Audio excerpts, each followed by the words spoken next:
Creo que Dios va a hacer algo especial en nuestro medio. Hechos capítulo 8 es donde vamos a estar tomando lectura esta noche. Hechos capítulo 8. Y a través de este día el Señor ha estado aclarando, amén, su palabra a través de la predicación. Y sé que Dios está preparando, bueno, no diría preparando porque ya han estado activos en esto, pero el Señor está simplemente afirmando a la iglesia lo que Él quiere hacer en estos últimos días a través de su iglesia aquí en esta área. Y sé que Dios va a hablar en esta noche, amén. Y si usted me ayuda a predicar, vamos a avanzar, amén. Y si no, entonces me va a escuchar por un buen rato, porque entre más predico, más largo me pongo predicando. Dicen unos que entre más predica, la cuarta vez ya se va a predicar más cortito, y yo soy al contrario. La cuarta le añado todo lo que no dije todo el día. No, les voy a dar esperanza, no se preocupen. Pero estamos contentos de estar aquí. Hechos capítulo 8, verso número 1. La palabra del Señor dice: y Saulo consentía en su muerte. En aquel día hubo una gran hambre, una gran persecución. Disculpe, tengo hambre. Acabo de comer. Hubo una gran persecución. Estoy todavía conectado a lo que estábamos hablando hace rato. Una gran persecución contra la iglesia que estaba en Jerusalén, y todos fueron esparcidos por las tierras de Judea y de Samaria, salvo los apóstoles. En otras palabras, todos estaban siendo esparcidos, la iglesia, los miembros, por causa de la persecución, excepto los líderes de la iglesia. Está bien cuando el enemigo viene que otros corran, pero el liderazgo tiene que estar firme.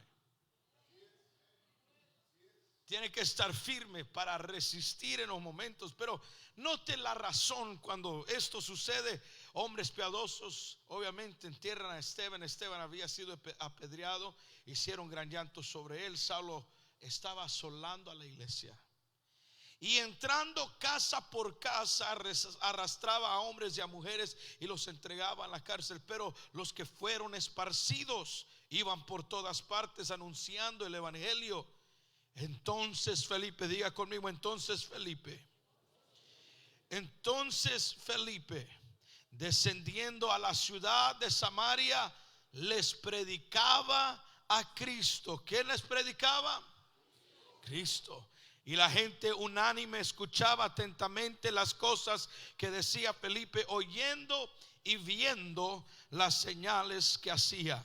Porque de muchos que tenían espíritus inmundos salían estos dando grandes voces, y muchos paralíticos y cojos eran sanados. Así que había, diga conmigo, gran gozo. Una vez más, gran gozo en aquella ciudad. ¿Cuántos están listos para producir gran gozo en su ciudad? Levante su voz en alabanza una vez más. Démosle gloria a Dios. Gracias por tu palabra.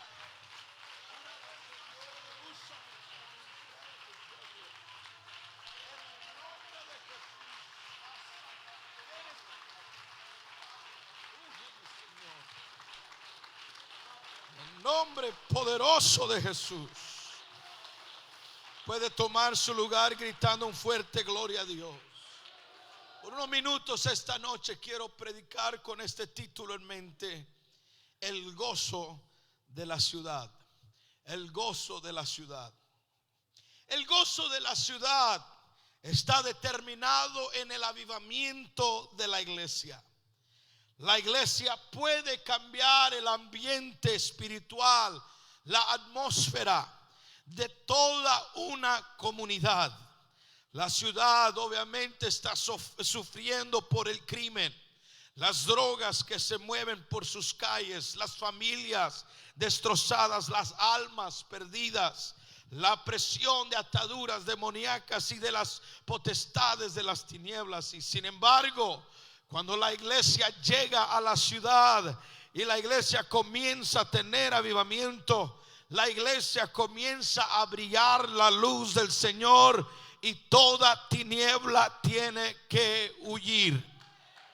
Es importante y menester recordar lo que el profeta Isaías declaró bajo la unción de Dios, cuando dijo estas palabras: que amanecería la gloria de Jehová y que sobre ellos sería vista su gloria, hablando de Sión. Y Sión obviamente una representación de la iglesia. Pero una de las cosas que dijo es que la tierra se cubrirá de tinieblas, pero que la gloria resplandecería en medio de esas tinieblas. Y yo creo que si nosotros tenemos el fuego del Espíritu Santo, entonces tenemos el poder de brillar en medio de toda tiniebla, en medio de toda oscuridad, en medio de toda oposición y toda adversidad. Habrá alguien en este lugar esta noche que cree que Dios le ha dado el poder para brillar, que Dios le ha dado el fuego del Espíritu Santo para alumbrar en tiempos oscuros. Somos el pueblo de luz. No somos un pueblo de tinieblas para morar en tinieblas. Somos un pueblo de luz y somos luz para este mundo. Pero en medio de toda la adversidad y las tinieblas obviamente que enfrentamos, una de las cosas que nos damos cuenta es que la iglesia enfrenta oposición, enfrenta persecución. Y se dice que para tener un avivamiento, una iglesia tiene que enfrentar tiempos difíciles. Ahora, yo creo que también la iglesia puede tener avivamiento en buenos tiempos, en tiempos buenos de bendición, y podemos disfrutar de eso. Sin embargo, es como todo lo que se trata del hombre.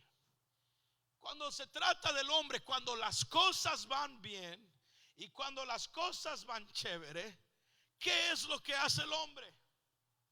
Se relaja, se tranquiliza, se acomoda, se conforma. Mientras no hay adversidad, está tranquilo. Mientras el enemigo no se levante, está tranquilo.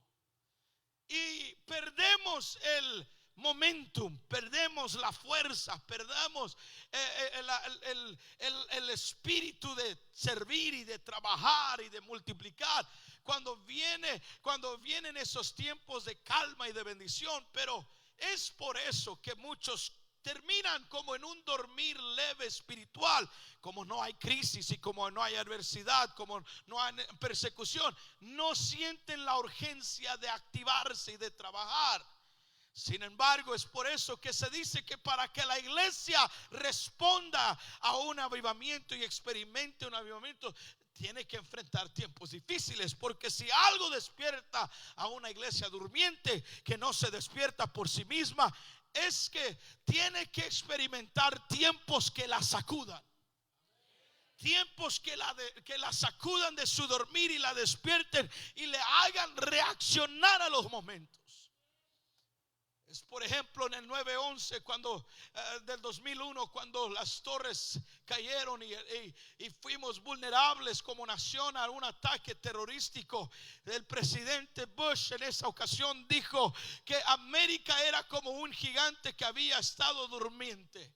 Sin embargo, por causa de esos ataques terrorísticos, lo que los enemigos no se habían dado cuenta es que habían despertado a un gran gigante. Y de la misma manera nosotros podemos llegar a sentirnos tranquilos y caer en un dormir y relajarnos como iglesia, pensar que todo está bien como quiera. Estamos ganando almas, estamos viendo el crecimiento, estamos tranquilos. Hay que relajarnos un poco, hay que descansar un poco, hay reposar, hay que quedarnos satisfechos con lo que tenemos. Sin embargo, cuando el enemigo viene y nos comienza a perturbar y comienza a perseguir a la iglesia, como que algo se enciende en la iglesia y la despierta, la sacuda, y lo que despierta es una gran iglesia, un gran pueblo que se activa a trabajar en la obra del Señor.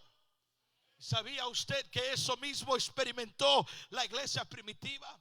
La iglesia primitiva, Jesucristo les había dicho que recibirían poder cuando el Espíritu Santo había de venir sobre de ellos, y serían testigos en Jerusalén, en toda Judea, en Samaria y hasta lo último de la tierra. Sin embargo, se dice que la iglesia se quedó en Jerusalén por 10 años. Ahora, usted y yo leemos el libro de los Hechos y pensamos, wow, todo esto estaba pasando en los tiempos de los apóstoles. Han de haber tenido avivamiento cada semana, cada día. Y pensamos que al leer el Hechos capítulo 2, leer Hechos capítulo 3, se trataba de que al próximo día, o al Hechos capítulo 4 se trataba al próximo día. Sin embargo, de Hechos capítulo 2 a Hechos capítulo 8, del cual es nuestro texto esta noche, nos damos cuenta que aproximadamente 10 años habían pasado. 10 años, imagínense.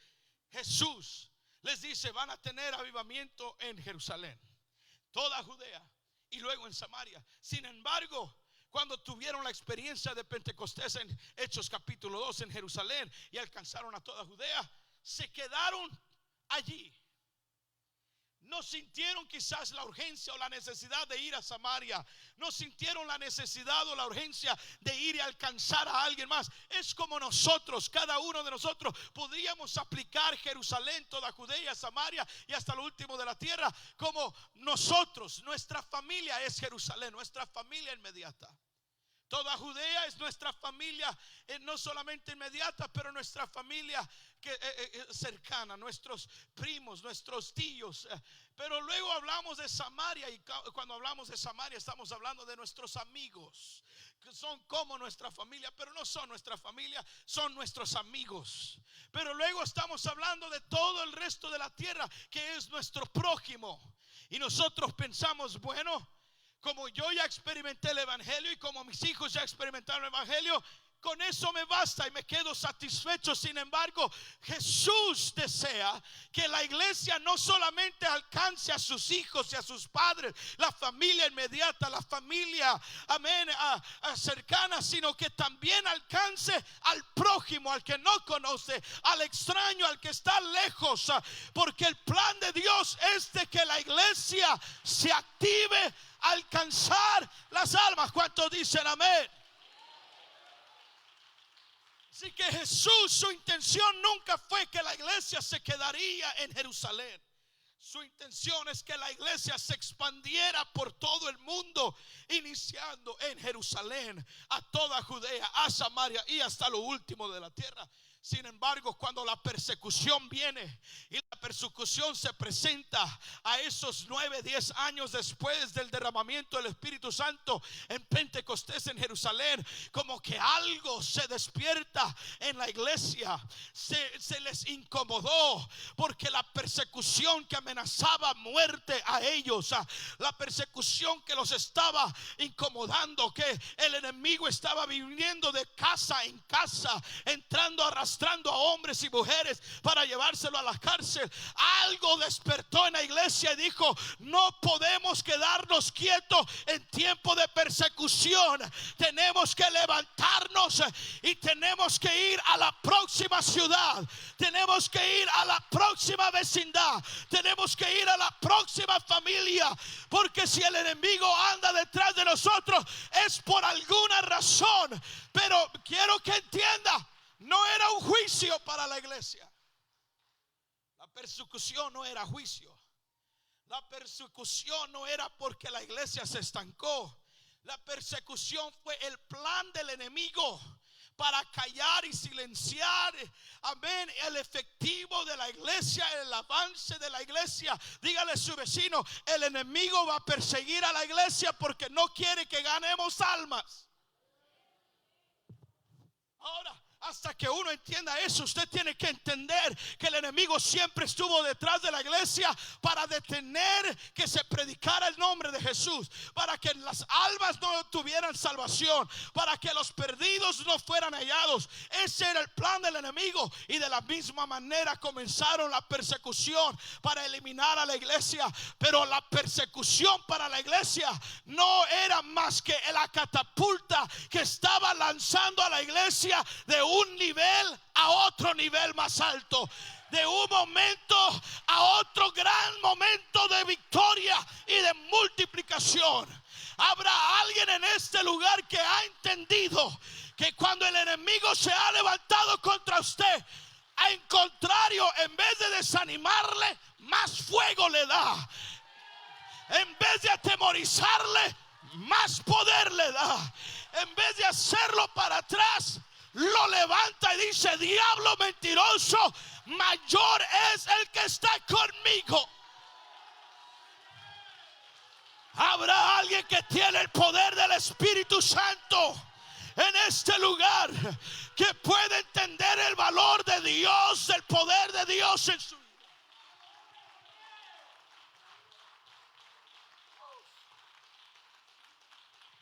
Persecución fue su catapulta para el avivamiento.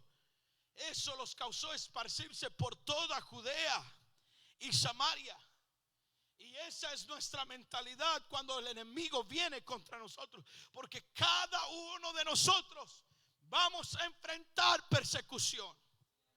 El enemigo se va a levantar contra nosotros. Si alguien le dijo que usted nunca iba a tener problemas después de entregar su vida a Cristo, perdóneme, pero le mintieron. Se le dijeron que este era un camino de rosas, la cual nunca iba a sufrir, y hasta le predicaron: para de sufrir. Perdóneme, la realidad es que por causa de su nombre vamos a ser aborrecidos. So, si usted está en esto para no tener problemas, está en la iglesia equivocada. Porque la iglesia del nombre, número uno, el mundo nos va a aborrecer por causa del nombre de Jesús. Y vamos a tener un blanco sobre nuestras espaldas, y el enemigo va a perseguirnos, y el enemigo va a querer callarnos, y el enemigo va a querer detenernos, porque cada vez que usted comienza a tratar de evangelizar a un individuo, a un familiar, a un vecino, el enemigo se enfurece con la iglesia. Usted está aquí por la misericordia de Dios. Usted está aquí porque a Dios le plació que usted llegara esta noche, porque Dios quiere salvar su alma. Pero usted tiene que entender, hay un enemigo allá afuera que no quiere que usted sea salvo, que no quiere que sus hijos sean salvos, que no quiere que sus familiares sean salvos. Y el enemigo va a hacer todo lo que quiera, todo lo que pueda. Él va a tratar de avergonzarle, él va a tratar de culparle, él va a tratar de ponerle trampas en su vida para que usted fracase, para que usted caiga, para que usted se avergüence. Pero mi hermano, mi amigo, mi amiga que está aquí en esta noche, yo quiero decirle: cuando la persecución se levanta contra la iglesia, hay una estrategia que nosotros tenemos que tener para responder al ataque violento del infierno, y ese es un ataque estratégico de multiplicación. Entre más se levante el enemigo contra nosotros, más vamos a trabajar para multiplicar.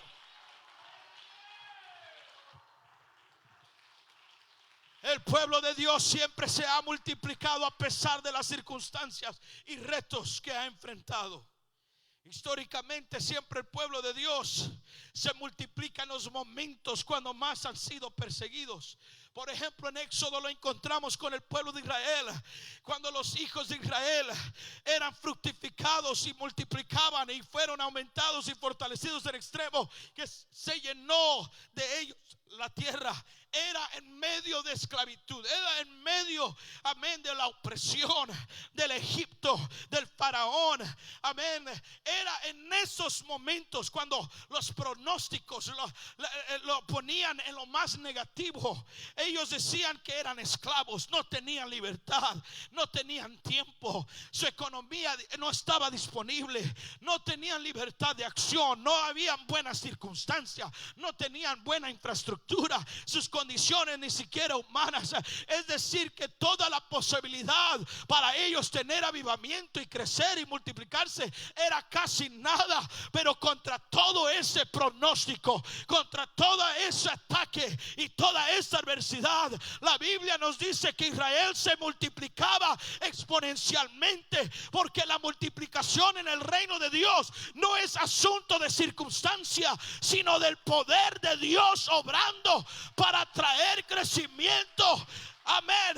No importa la crisis, es a pesar de la crisis, a pesar de la adversidad, a pesar de lo que enfrentemos, es nuestro tiempo de avivamiento.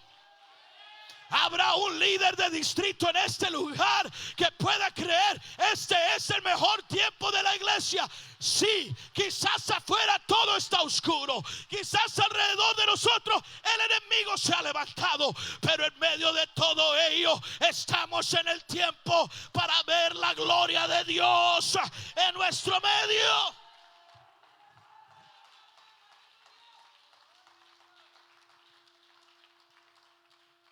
Que el enemigo viene y se levanta y persigue a la iglesia de la misma manera. Y tanto en el pueblo de Israel como en la iglesia primitiva encontramos un común denominador: que las más grandes multiplicaciones nacieron en los peores momentos del pueblo de Dios. Ahora póngase a pensar: ¿cómo es que se activa la multiplicación, el aumento, el crecimiento de la iglesia, cuando los tiempos eran de persecución, eran de adversidad? Pastor Tinoco, ¿cómo es que yo puedo multiplicar mis células cuando mi familia está siendo atacada?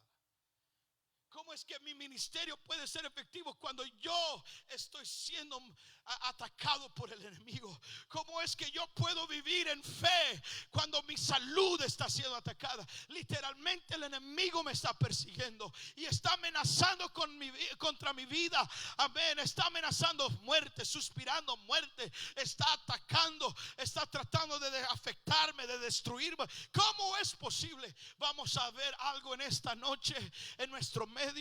Amén, que nos da la solución a exactamente esa misma pregunta. ¿Cómo puede ser que en medio de persecución Dios haga crecer su obra? ¿Y cómo es que Dios puede producir un avivamiento? Y esta respuesta la encontramos en un individuo introducido. Este varón no era discípulo. Incluso muchos lo confunden con el diácono que había sido elegido en Hechos capítulo 4, pero en esta ocasión encontramos a un hombre llamado Felipe, que solamente era uno de los creyentes que estaba escapando de la persecución de Jerusalén. En otras palabras, no tienes que ser líder para ser usado por Dios. No tienes que ser el predicador para ser usado por Dios. Cuando el enemigo viene contra ti y cuando el enemigo viene a atacar tu vida, no importa quién eres, así como tú eres, Dios puede apoderarte para usarte en los momentos.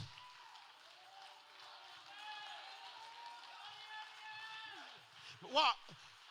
Escuche, mire, estamos a punto de enfrentar unas cosas como iglesia. En estos últimos días vamos a comenzar a ver unas cosas suceder, amén, que van a retar la iglesia, así como en el 2020, pero más fuerte.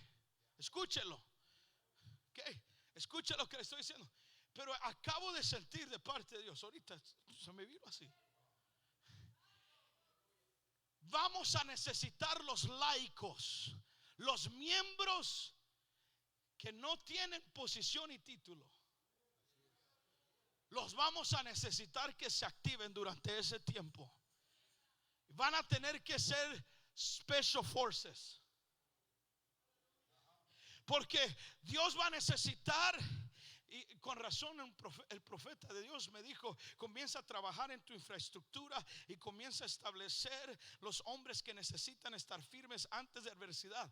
Y ahora me está dando a entender ahorita esto, porque los discípulos, los apóstoles se quedaron firmes en Jerusalén, en la sede. Ellos se quedaron asegurándose que todo estaba en orden. Pero eran los miembros, los laicos, los creyentes, que cuando el enemigo llegaba a atacar sus casas, ellos decían: nosotros no nos quedamos quietos. Aunque estemos en persecución, aunque el enemigo esté detrás de nosotros, nuestra labor va a ser llevar a cabo lo que nos han enseñado.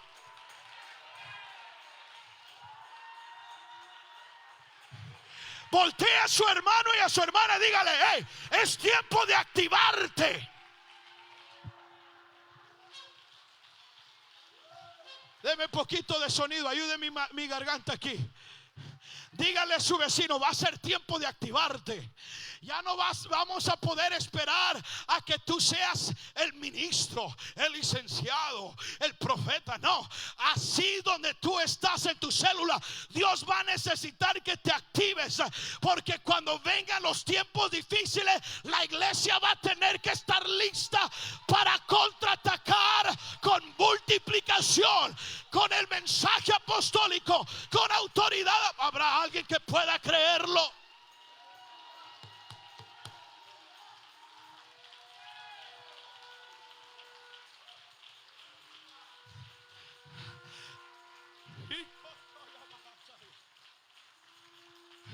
Quizás, mire, me encantó lo que nosotros hicimos en el 2020 cuando cerraron todas las iglesias en el inicio y todos cancelaron esto, cancelaron otro. Nosotros declaramos que cada casa iba a ser una célula. En vez de cerrar las células, abrimos más células. Y nos asegurábamos que el supervisor pasara por las casas, recogiera el reporte de asistencia, aunque era la misma casa. Faltó Junior. ¿Por qué faltó tu chiquito? Estaba dormido en la cuna. No, tienen que estar presentes. Pero ¿sabe qué? Que en esos tiempos de adversidad, tiempos inseguros, la iglesia se levanta, la iglesia se fortalece. Y los que no son líderes y los que no son usualmente los que están en la fila de enfrente, amén, en la delantera, usualmente comienzan a levantarse de entre aquellos y comienzan a brillar. ¿Sabe por qué? Porque esa es la iglesia. La persecución, el ataque del enemigo, en vez de detener la efectividad de la iglesia, al contrario, despierta el poder de la iglesia y la lleva a multiplicación y la lleva a poder. Yo siento la unción de Dios para decirle a alguien en esta noche: prepárate, porque tu casa va a ser el nuevo centro de avivamiento apostólico de esta ciudad. Prepárate, porque tu casa, tu familia, tu hogar va a ser el centro de un avivamiento para tu vecindario. Alguien levante sus manos al cielo.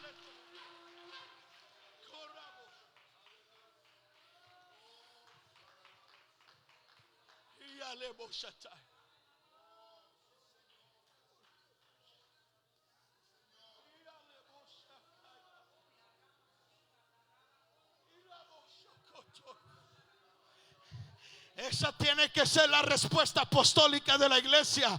Que en los tiempos de adversidad haya otra célula abierta.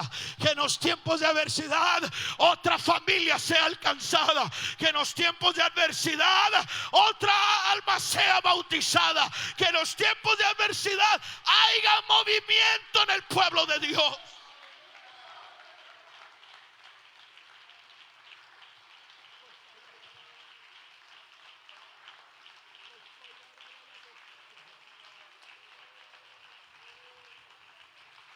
La escritura todavía dice que en su nombre echarán fuera demonios, hablarán nuevas lenguas, tomarán en las manos serpientes, y si bebieren cosa mortífera no les hará daño, y sobre los enfermos pondrán sus manos y sanarán. Mi hermano, no se preocupe, Dios nos va a respaldar con señales, Dios nos va a respaldar con milagros, Dios nos va a respaldar con poder. Porque si alguien le puede creer a Dios que el mismo Espíritu Santo que tiene su pastor lo tiene usted, un día Dios le va a usar a usted en su entorno, allí donde usted está en su comunidad.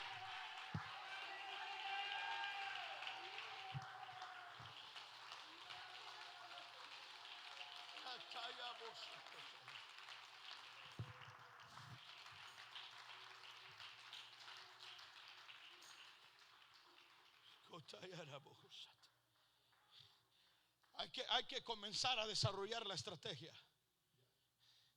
¿Cómo responder en tiempos de adversidad? Multiplicándonos, creciendo, activando el poder que mora en nosotros. Obviamente ese poder que mora en nosotros a través del Espíritu Santo es el poder de Jesucristo activándose en nosotros. No era Pedro y no era su sombra, sino era el Espíritu del Jesucristo resucitado que moraba dentro de él. Y ese Jesucristo, cuando caminaba, causaba que los religiosos se incomodaran. En Juan capítulo 11 verso 47, por las señales que él hacía, decían estas palabras: ¿qué haremos con este hombre? Porque este hombre hace muchas señales. Como ese Jesús que anduvo con estos otros discípulos, esos mismos discípulos en Hechos 4:16, hicieron la misma pregunta de ellos, diciendo: ¿qué haremos con estos hombres? Porque de cierto señal manifiesta ha sido hecha por ellos, notoria a todos los que moran en Jerusalén, y no lo podemos negar. Porque las señales manifestaban un poder que no podía ser manipulado, controlado por la religiosidad, por el hombre. Porque señales que siguen el anuncio y la declaración del nombre de Jesús no pueden ser negadas. No pueden ser negadas. El momento que se declara ese nombre, el momento que se predica ese nombre, el momento que caminamos en ese nombre, el momento que nosotros bautizamos en ese nombre, las señales que manifiesta no pueden ser negadas.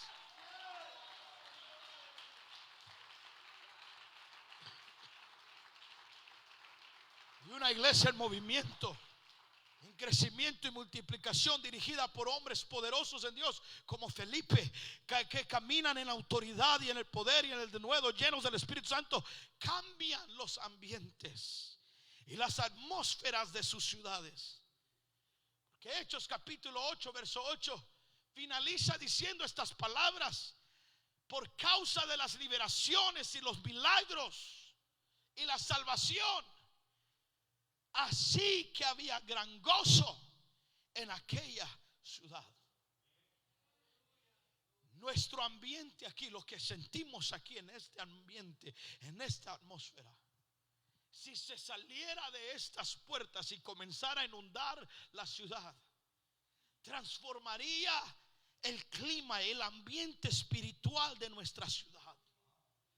Este ambiente procede del latín ambiens, que significa que rodea. Y el concepto puede utilizarse para nombrar al aire o la atmósfera. El medio ambiente es el entorno que afecta a los seres vivos y que condiciona sus circunstancias vitales. Las condiciones físicas, económicas, culturales, etcétera, de un lugar son afectadas por esa atmósfera. Amén. Y cuando nosotros hablamos de cambiar la atmósfera, es que comenzamos a causar un cambio en el ámbito del espíritu. Amén. Lo que había opresión, se va la opresión. Donde había depresión, se va va la depresión. Donde había enfermedad, se va la enfermedad. Donde había espíritu inmundo, se tiene que ir ese espíritu inmundo. Oh, yo estoy listo para un avivamiento que trastorne a toda una ciudad y que provoque una nueva atmósfera. Porque la atmósfera que está en nuestro medio es la atmósfera que necesita este mundo. Ellos necesitan un ambiente sano, en un ambiente de perdición, en un ambiente de dolor, en un ambiente de tiniebla. Necesitan lo que usted y yo tenemos. Pero mi hermano, solamente puede suceder si la iglesia avanza en medio de estos tiempos difíciles.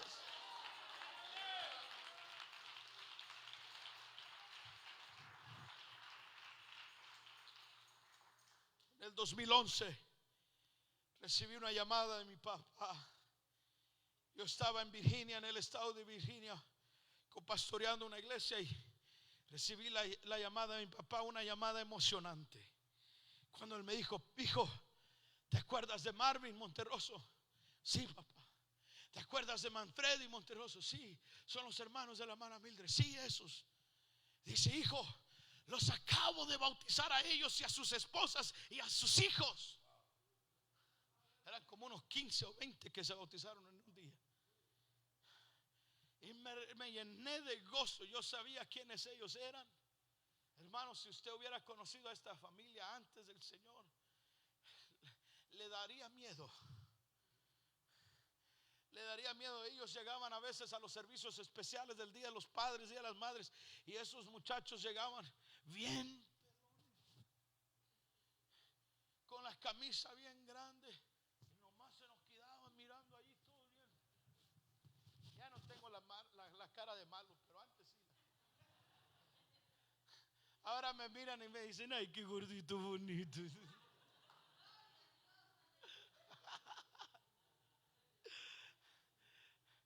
Oh, Dios mío, ayúdame. Ni yo me la creo, ¿eso qué es? Pero estos hombres fueron una gran victoria. Pero déjele cuento lo que sucedió. Ellos habían estado visitando por unos 5 años, llegaban y visitaban, pero no estaban interesados en las cosas de Dios. Iban por complacer a su hermana, la hermana Mildred. Por eso iban. Pero en una ocasión Marvin Jr. llegó corriendo adentro de la casa. Había estado jugando afuera, divirtiéndose, y se agitó un poco y él quería tomar algo para hidratarse. Y cuando él entró a su cuarto, cuando él entró a su casa, agarró la botella de Gatorade que estaba ahí a la mesa, y agarró el Gatorade y comenzó a tomárselo. Al instante gritó. No podía respirar. Lo llevaron urgentemente al hospital. Lo que había sucedido es que mamá, la hermana Monterroso, había estado limpiando la casa y había usado esa botella de Gatorade para poner líquido de limpieza. Y el niño, no entendiendo, tenía 9, 10 años, no sabiendo que había cambiado la sustancia de la botella, él agarró la botella y él lo que bebió era químicos de limpieza. Le destruyó totalmente su esófago. Ese esófago que tenemos está abierto lo suficiente para procesar bebidas, líquidos y sustancias, alimentos sólidos, pero al instante que se le quemó su esófago, se le cerró totalmente, que ni agua podía beber.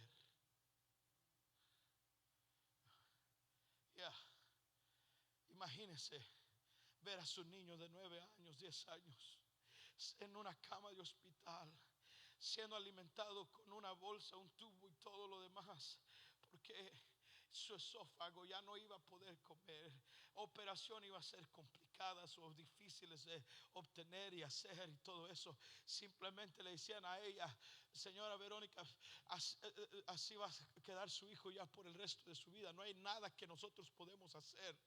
Pero ella comenzó a recordarse de una iglesia que predicaba que en el nombre de Jesús había poder. Y ella ahí en el hospital dijo: Señor, si el pastor viene y ora por mi hijo, cuando salgamos de aquí, yo sé que voy a entregar mi vida a ti. Y yo entiendo que hay mucha gente que hace esas promesas, pero hay personas que they mean it when they say it. Lo realmente lo cumplen. Realmente cuando lo dicen es porque están seguros. Es una expresión para ellos de fe, que saben que Dios va a responder a ese tipo de fe, y se comprometen a Dios: si tú sanas, allí yo voy a entregarme a ti. Y sabes que hay veces, porque Dios ve la fe y la sinceridad, que Dios responde. Porque cuando llamaron a mi papá fue al cuarto y mi papá me llamó y dice: hijo, esto es como pasó. Dice: cuando entré al cuarto del hospital, dice, sentí ese denuedo. Tú sabes, hijo, ese denuedo que no soy yo. Yo sé cuál denuedo él está hablando. Yo sé qué autoridad él está hablando, porque ese es el mismo denuedo y esa misma autoridad que yo vi a mi padre actuar en ella cuando yo tenía unos 4 o 5 años y estábamos en un culto y mi papá estaba predicando y estaba un jovencito de 12 años en una silla de ruedas que nunca había caminado, nunca había hablado y nunca había tenido una vida normal. Estaba ahí y mi papá predicando. Yo recuerdo a mi papá ver a la familia y decirle a la familia: si para mañana su hijo no se levanta, soy un mentiroso y no me vuelvo a parar detrás de un púlpito. Yo recuerdo eso. Y obispo, yo sé que mi padre tiembla cuando ese de nuevo viene sobre de él.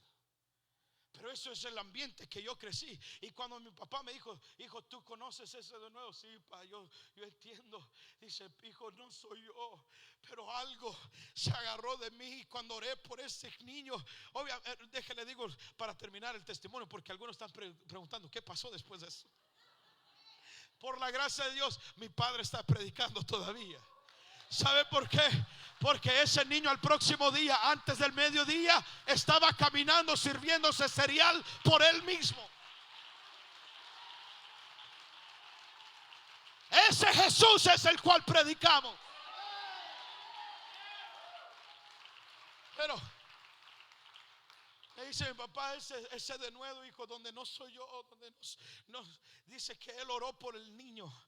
Y cuando él oró por el niño, sintió como que sanidad fluyó y que Dios iba a hacer la obra. Y él se fue a casa. Y él, a los próximos días, mientras están en culto, va entrando la hermana Verónica Monterroso con toda su familia y con su hijo, sin ninguna conexión, nada. No tenía el tubo para alimentarse conectado.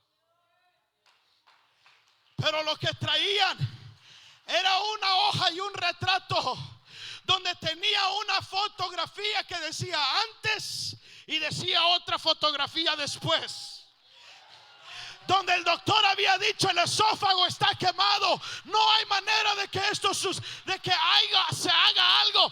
Pero en el otro retrato estaba un esófago completamente nuevo, creado por...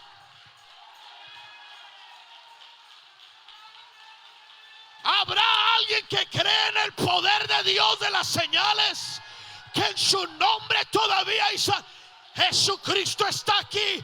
Ese mismo Jesús está aquí para sanar. Ese mismo Jesús está aquí para obrar.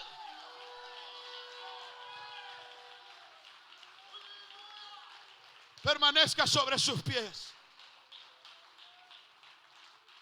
Cuando eso sucede,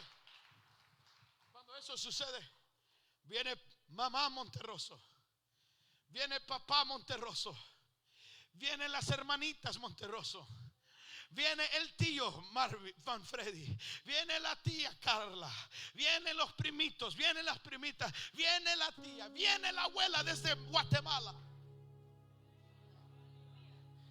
Hermanos, ese milagro produjo un avivamiento de 30 a 40 personas, que hasta el día de hoy, mi esposa es testiga, hasta el día de hoy esa familia se está ganando a sus familiares por ese milagro. Lo que un milagro en tiempos de crisis puede provocar por una iglesia con una misión.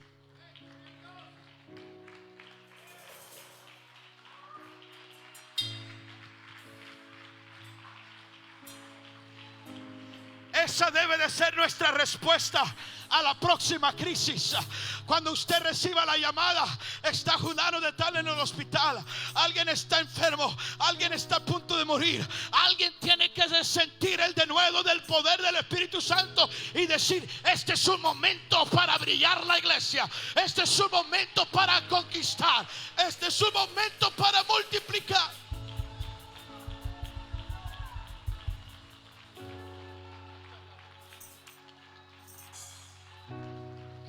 De ellos bautizado en el precioso nombre de Jesucristo.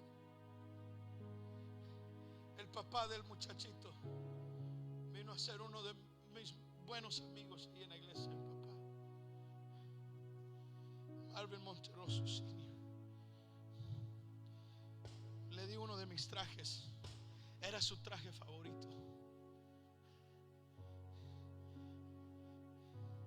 Cuando compartíamos y íbamos a comer, me miraba y me tocaba el estómago y me decía: pura bendición,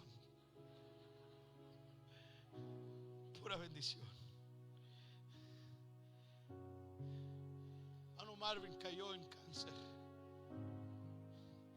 por 4 años, atacado por cáncer. Dios lo sanó, pero luego volvió a recaer. Y uno diría: pero en los tiempos de persecución por el cáncer se ha de ver desanimado, ha de haber perdido su fe. Pero algo de mi hermano Monteroso es que el milagro de su hijo fue tan real que el cáncer no le quitó la fe, no le quitó el espíritu, el vigor. Hasta su último día en la cama, cuando mi padre lo despidió, él todavía le dijo a sus familiares que estaban ahí: vale la pena servir a Cristo.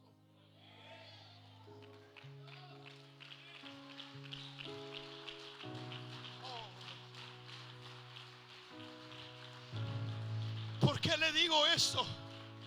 Porque en nuestra escritura,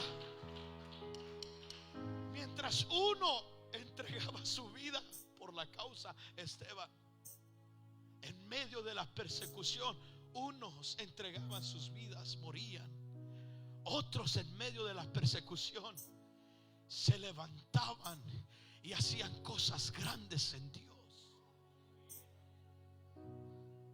Mi hermano y mi hermana, la persecución no es juicio. La persecución es el enemigo queriendo detener la iglesia.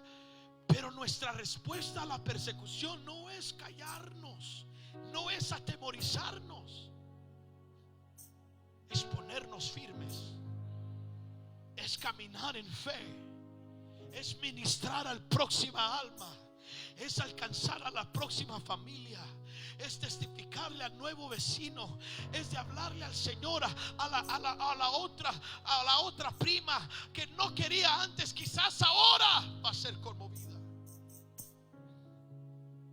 Es lo que la iglesia tiene que entender, porque cuando la iglesia impacta un alma, con el tiempo esa un alma impacta a alguien más.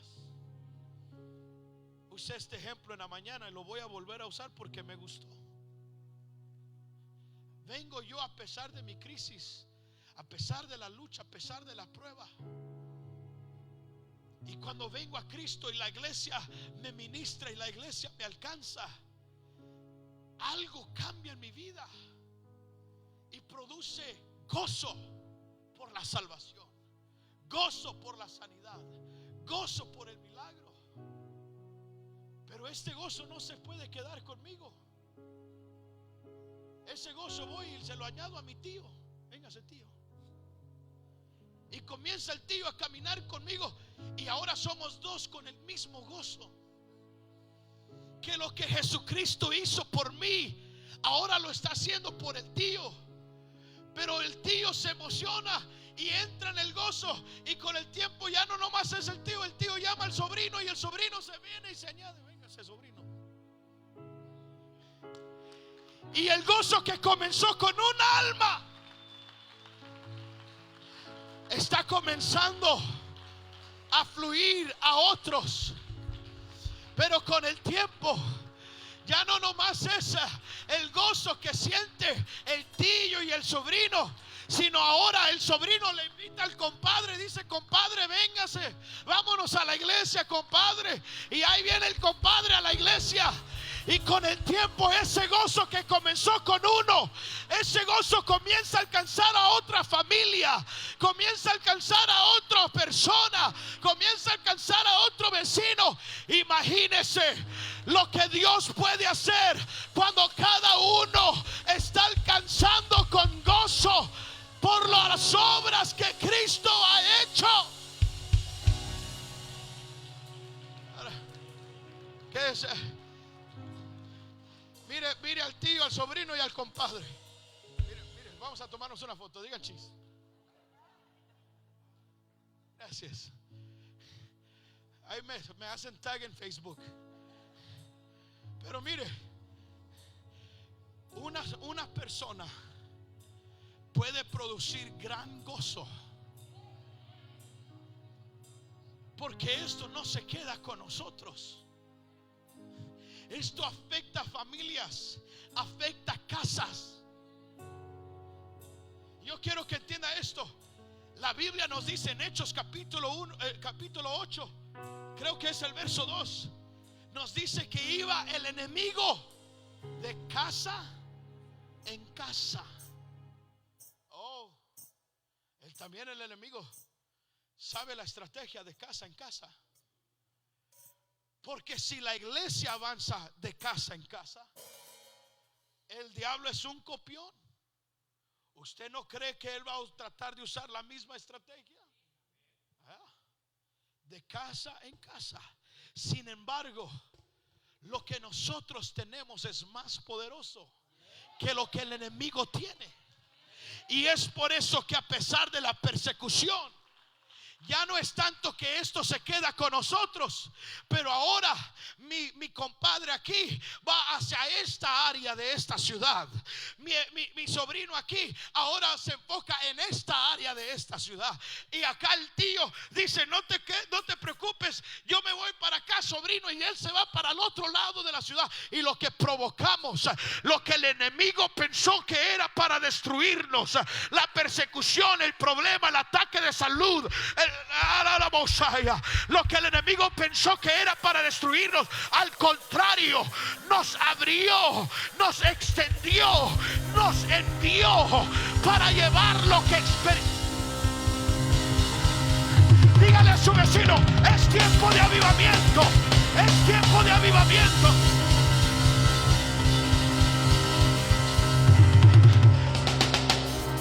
Cuando la iglesia está en avivamiento, la ciudad experimenta gozo.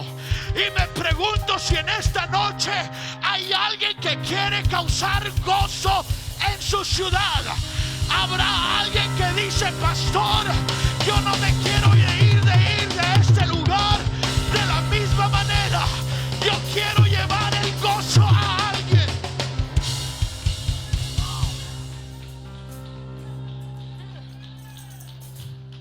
Yes, aleluya. Mire, ahorita vamos a celebrar y vamos a salir con gozo de aquí, danzando y remolineando. Pero antes de eso, yo quiero decirle: Jesucristo está aquí para sanar. Si usted está enfermo, si usted necesita un milagro, yo quiero que se acerque a este altar, porque vamos a orar en fe, vamos a declarar sanidad. Amén. Alguien tiene que creer. Y lo que suceda aquí, no lo vamos a llevar y vamos a comenzar a compartirlo con otros, porque lo que vamos a producir es gozo en esta ciudad. Habrá alguien en este lugar. Levante sus manos, levante su mano. Vamos a hacer la oración de fe. Primero, vamos a orar que Dios apodere a su iglesia. Segundo, vamos a orar que venga el Espíritu Santo sobre nosotros para que ese poder se active. Y tercero, vamos a declarar sanidad y milagros y prodigios. ¿Están listos? Levanten su mano. Si usted es un intercesor, levante su voz en el Espíritu, en el nombre de Jesús. Vamos, iglesia, levanten su voz.